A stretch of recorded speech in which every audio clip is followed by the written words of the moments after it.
మన ప్రభు అయిన యేసుక్రీస్తు నామములో మీ అందరికీ వందనాలు. దేవుడి స్తోత్రాలు. దేవుని మాటలు ఎందాకోసేపు శ్రద్ధగా ఉందో. దేవుడు చెబుతున్నాడా, నేను చెప్పు మాటల ప్రకారం మీరు చెయ్యక, అంటే నేను చెప్పు మాటల ప్రకారం మీరు చేయక,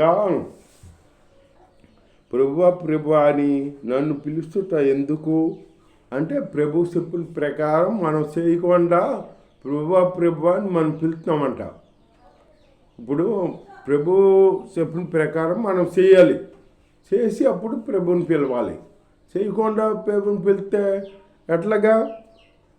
ఇప్పుడు ఎవరన్నా ఒక యజమాని ఉన్నాడనుకో, మనకి ఏదైనా పని చెప్పాడనుకో, ఆ పని చేసినాక ఆయన పిలవాలి. చేయకెత్తమే ఆయన పిలిస్తే ఏమంటాడా? నేను చెప్పిన పని నువ్వు చేయకుండా నన్ను పిలుస్తామంటే అంటాడా? అట్లాగే ప్రభు చెప్పుని పని చేయకుండా మనం ప్రభు అని పిలుస్తాం అన్నమాట. అట్లా పిలుతు అంటున్నాడు యేసయ్య. చెప్పాడు,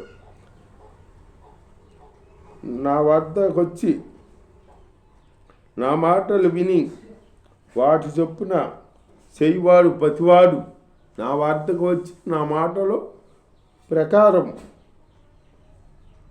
చేయి ప్రతివాడు ఎవరిని పోలి ఉండును మీకు తెలియజేతును. ఎవరిని పోలి ఉంటానో ఆయన మాటల ప్రకారం మనం జీవించామనుకో, మనం ఎవరిని పోలి ఉంటామో దేవుడు తెలియబడుతున్నాడు. ఇక్కడ తెలియబడుతున్నాడట. దేవుడి స్తోత్రం. వాడు ఇల్లు కట్టవలేనని ఉండి లోతుగా త్రొవ్వి బండ మీద పునాది వేసిన వాడిని పోలి ఉండును. బండ మీద పునాది వేసిన వాడిని పోలి ఉంటాడంట. దేవుని మాటలు విన్నవాడు. బండ మీద కట్టిన ఇల్లు మీద పునాది మీద త్రొవ్వి బండ మీద పునాది వేసిన వాడిని పోలి ఉండును. వరద వచ్చి ప్రవాహము ఆ ఇంటి మీద వడిగా కొట్టాను. వరద వచ్చి ప్రవాహం ఆ ఇంటి మీద వడిగా కొట్టిందంట. వడిగా కొట్టును. అది బాగుగా కట్టబడినందున దాన్ని కదలింపలేకపోయాను. బాగా కట్టబడింది కనుక దానికి ఏ మొదల చలనం లేదు. అయితే నా మాటలు వినియు చేయువాడు పునాది వేయక నేల మీద ఇల్లు కట్టుకొని వాడిని పోలి ఉండును. అంటే ఆయన మాటలు వినకుండా మనం చేస్తాం చూడు, విని వాటి ప్రకారం చేయకుండా మనం ఉంటాం చూడు, అలాంటి వాడు ఇసుక మీద ఇల్లు కట్టుకున్నవాడు లేకుంటాడంట. ప్రవాహము దాని మీద వడిగా కొట్టాను, అది కూలి పడాను. ఆ ఇంటి పాటు గొప్పదని చెప్పాను. అంటే అది ఇసుక మీద కట్టింది కనుక పడిపోయింది. అంటే పునాది లేదు కదా. పునాది కావాలంటే యేసయ్య మాటలే మనం పునాది. బండ అంటే ఎవరో క్రీస్తు. ఆ బండ మీద కట్టిన ఇల్లుని పోలి ఉండాలంటే యేసయ్య మీద మనం ఆనుకొని ఉండాలి, పరిపూర్ణంగా ఆనుకోవాలి. కొద్దిగా కాదు ఆనుకుంటాం, పరిపూర్ణంగా ఆయన మీద ఆనుకోవాలి. ఆయన మాటలు పాటించాలి. పాటిస్తే దేవుడు మన అందుకు కార్యం చేస్తాడనమాట. బుద్ధిమంతుడు పోలి ఉంటాడనమాట. బుద్ధిమంతుడు పోలి ఉంటాడు. దేవుడి స్తోత్రం. హల్లెలూయా. అప్పుడు ఆయన తన మాటలన్నీ ప్రజలకు సంపూర్తిగా వినిపించిన తర్వాత కెఫెరేములోనికి వచ్చాడంట. కెఫెరేములోనికి వచ్చాను. ఒక శతాధిపతికి ప్రియుడైన దాసుడు ఒకడు ఉండాను. ఒక శతాధిపతికి ప్రియుడైన దాసుడు ఉన్నాడు. దాసుల్లో ప్రియమైన దాసులు కాడ ఉంటారు. మరి అంటే యజమాని చెప్పిన పని అల్లా చేస్తాడు చూడు, అతను ప్రియమైన దాసుడు అవుతాడు. నమ్మకంగా ఉన్నాడు కదా, ప్రియమైన దాసుడుగా ఉంటాడనమాట. అట్లా ప్రియమైన దాసుడు ఒకడు ఉండాను. అతడు రోగి అయి సావసిద్ధమై ఉన్నాడంట. శతాధిపతి యేసును గూర్చి విని ఆయన వచ్చి తన దాసుని స్పష్టపరచవలేనని ఆయనను వేడుకొంటకు యూదుల పెద్దలను ఆయన వద్దకు పంపాను. యూదుల పెద్దలను పంపాడు. మీ యజమాని వచ్చి నా దాసుని స్పష్టపరచమను అని చెప్పి యూదుల పెద్దలని పంపాడంట. వారు యేసు వద్దకు వచ్చి, దేవుని స్తోత్రం, నీ వలన ఈ మేలు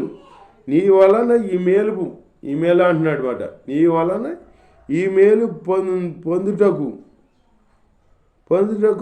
అతడు యోగ్యుడు. నీ వలన ఈ మేలు పొందుటకు అతడు యోగ్యుడు అంటున్నారు పెద్దలు యేసుని. ఎందుకంటే అతడు మన జనులను ప్రేమించి మనకు సమాజ మందిరము తానే కట్టించాను. సమాజ మందిరం కట్టించాడంట ఆయన. వాళ్ళ జనాన్ని ప్రేమించి సమాజ మందిరం కట్టించాడు. దేవుని స్తోత్రం. ఆయనతో చెప్పి మిక్కిలి బ్రతిమాలుకునిరి.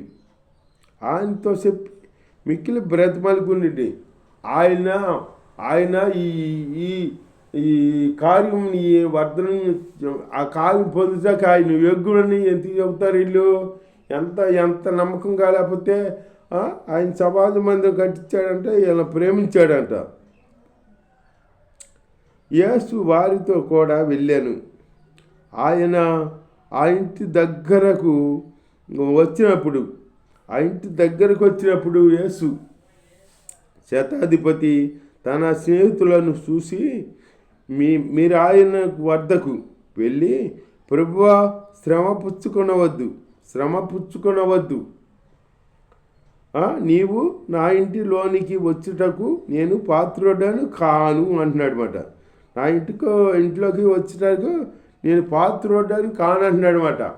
ఇప్పుడు ఎవరన్నా ముఖ్యమంత్రి ఉన్నాడు అనుకో, మన ఇంటికి వస్తా అన్నాడు అనుకో, మనం కాదను కదా. ఇంట్లోకి ముఖ్యమంత్రి వస్తున్నాడు మా ఇంటికి అని అందరికీ చెప్పుకుంటాం. ఇంకా ఎంతో ఫీల్ అయిపోతాం. అట్లాగా ఈయనట్లా నా ఇంటికి నీ వత్తాకి నేను యోగ్యుని కాదు ప్రేమ అంటున్నాడు. అంటే యేసై పరిశుద్ధుడని తెలుసు ఆయనకి. శతాధిపతి ఏమో ఆ పనులు ఈ పనులు అధికారంతో చేపిస్తాడు కదా పనుల వాళ్ళకే. నేను తప్పు చేస్తున్నాను, నా ఇంటికి మీరు వత్తాకి యోగ్యుని కాదు అని చెబుతున్నాడు శతాధిపతి. దేవుని స్తోత్రం, హల్లెలూయా. అలా మనం చెప్పగలమా? చెప్పలేము. వచ్చేదే ముఖ్యమంత్రి వస్తున్నాడని ఆనందపడతాం, సంకలు కొట్టుకుంటాం మనమైతే. ఆయన అట్లా అనలా.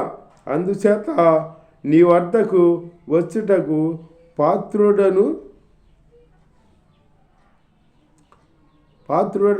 నేను ఎంచుకొనలేదు, కానీ మాట మాత్రం సెలవి.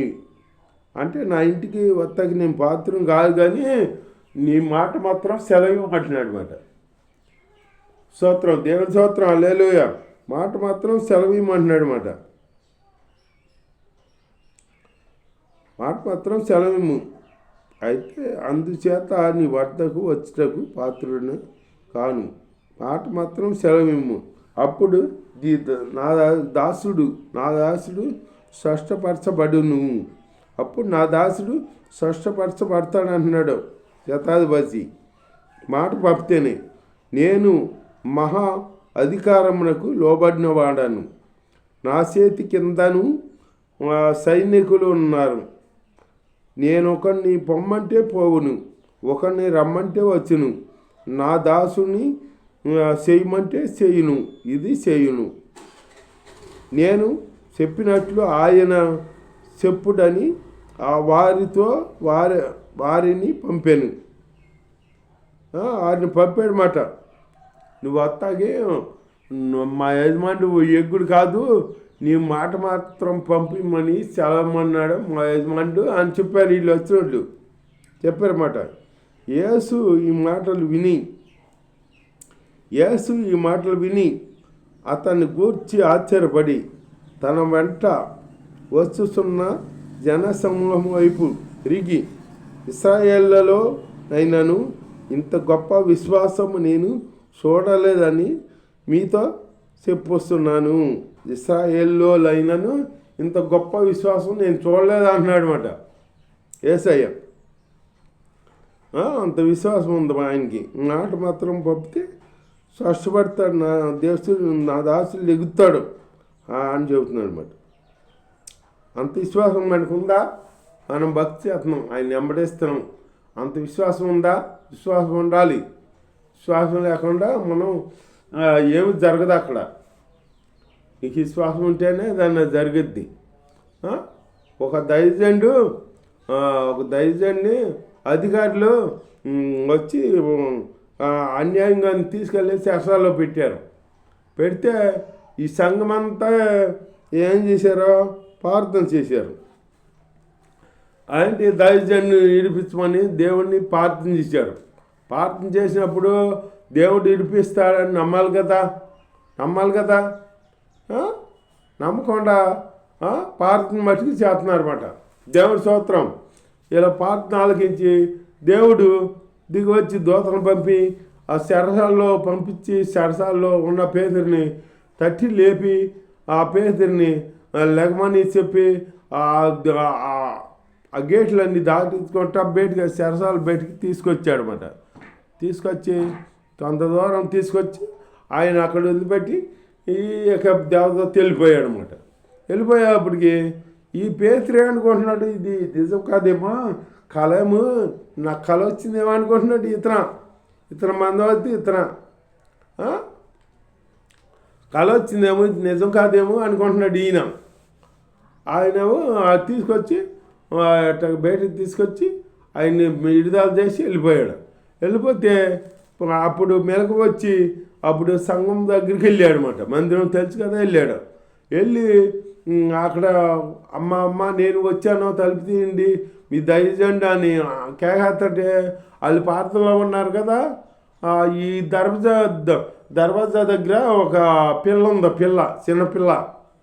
ఆ పిల్ల ఉండి ఆ పేతురు గారి స్వరం గుర్తుపట్టి వాళ్ళ అమ్మల దగ్గరికి తలుపు తీయకుండా వెళ్ళి వాళ్ళ అమ్మల దగ్గరికి వెళ్ళి అమ్మ పేతురు గారు వచ్చారు అని చెబుతుంటే వీళ్ళు ఏమనాలి, వచ్చేసాడా, మనం ప్రార్థన చేస్తాం కదా, దేవుడు పంపాడు అనుకుంటా అని వెళ్ళి తలుపు తీయకుండా పేతురు గారు వచ్చాడంట బిడ్డ, నువ్వు ఆ పేతురు గారి చేతల్లో ఉంటే ఎక్కడ వస్తారే, నువ్వేమో పిచ్చి మాడుతున్నావా అని అంటున్నారు పిల్లని.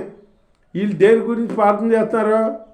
పేతురు గారు రావాలి, విడుదల చేయాలి, దేవుడు పంపించాలి, రావాలని ప్రార్థన చేస్తున్నారు కదా. ప్రార్థన చేస్తా అంటున్నారా? మళ్ళీ పిల్ల చెబుతుంది కదా, పేతురు గారు వచ్చాడమ్మా, తలుపు గారు ఉన్నాడా అని చెబుతుంటే నువ్వు పిస్తాను మాడుతున్నావు, నువ్వు పేతురు గారు చెరసాల్లో ఉంటే ఎట్లా వస్తాడో అని అంటున్నారు వీళ్ళు. ప్రార్థన చేస్తాం, దేనికి చేస్తున్నారు? ప్రార్థన చేస్తున్నాం కానీ మనం ఆ కార్యం పొందుకుంటాకి యోగ్యుడిగా ఉంటున్నాం మనం. ప్రార్థన చేస్తున్నాం కానీ దేవుడి కార్యం చేస్తాడంటవా, చేస్తాడో చేయడు అన్నట్టుగా చేస్తాం మనం కాడ. నేను ప్రార్థన చేస్తున్నాను, వచ్చి నన్ను ప్రార్థన చేసినా కానీ నా ప్రార్థనలకి దేవుడు కార్యం జరిగిస్తాడు, నాకు ఈ క్షణమే ప్రతిఫలం ఇస్తాడు అని మనం నమ్మాలి. నమ్మితే దేవుడికి అసాధ్యమైనది ఏమీ లేదు. అందుకే దేవుడు చెప్పాడు, మార్తతో చెప్పాడు, మార్తా నువ్వు దేవుడి కార్యాన్ని నమ్మావనుకో, నీకు అసాధ్యమైనది ఏమి లేదు, తమ సమస్య సాధ్యం అన్నాడు దేవుడిని నమ్మాలి మనం. నమ్మకుండా భక్తి చేస్తే ఎన్నాళ్ళు భక్తి చేస్తే మట్టుకు లాభం ఏముంది?